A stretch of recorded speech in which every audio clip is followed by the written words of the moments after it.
আজকে এসছি আমেদাবাদের শ্রী রাধা মাধব মন্দির। এখানে এটা জানা যায় হরে কৃষ্ণ মন্দির। তা আমরা এখানে মাঝে মাঝেই আসি, খুব ফেমাস মন্দির।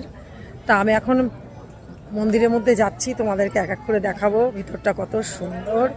আর শ্রী রাধা মাধবের যে বিগ্রহ কত সুন্দর সেটা তোমরা দেখবে, তোমাদেরকেও দর্শন করিয়ে তোমাদেরও সেই সুখ প্রাপ্তি করাবো। চলো চলি ভিতরে। কেমন আমরা মাঝে মাঝে এই মন্দিরটাতে আসি, জানো। এই বা সাইডে যেটা দেখছো এর সমস্ত সাধু সন্তদের থাকার জায়গা। আর মন্দিরটা খুব সুন্দর। আর ভেতরের যে বিগ্রহ অদ্ভুত, তার একটা যেন মায়াবী চেহারা। যখনই আসি তখনই যেন আমি মানে দেখি আর আমি আপ্লুত হয়ে যাই। তো এখানে মাঝে মাঝেই চলে আসি। আবার এই তো সামনে নিউ ইয়ার আসছে 1 মাস পরেই, তখন আবার এখানে সমস্ত প্রচুর মানে খাওয়া দাওয়া, রাত্রিবেলা পুরো পুরো পার্টি ডিনার এই সমস্ত চলে। আবার প্রোগ্রামও হয়, অনেক রাত পর্যন্ত প্রোগ্রামও হয়, আমরা অ্যাটেন্ড করি, দেখি, খুব ভালো লাগে। তো তোমাদেরকে ভাবলাম যে মন্দিরটা একটু ভিতরটা ঘুরে দেখিয়ে দিই। দেখো তোমাদের কীরকম লাগছে। এই যে শিলা প্রভুপাদ।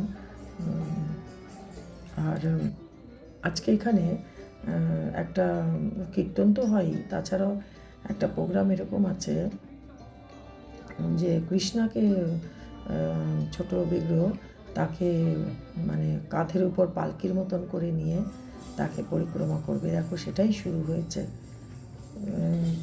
তো আমি এটা জানতাম না যে আজকে এটা হবে, তো এসেই দেখছি এই প্রোগ্রামটা কীর্তনের পর এই প্রোগ্রামটা হলো।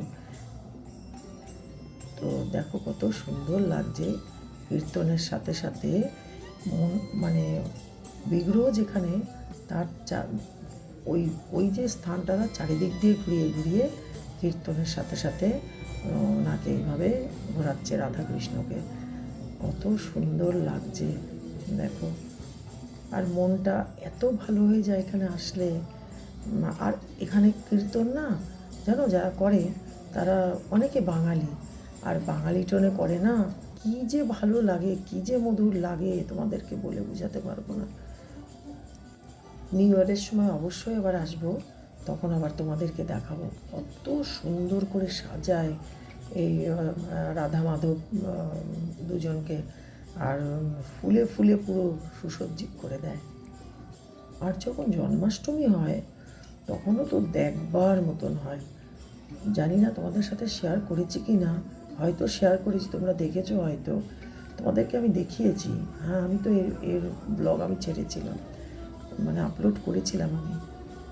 তো খুবই ভালো লাগলো। তোমাদের কেমন লাগলো আমাকে অবশ্যই জানাবে। আমি তো আপ্লুত।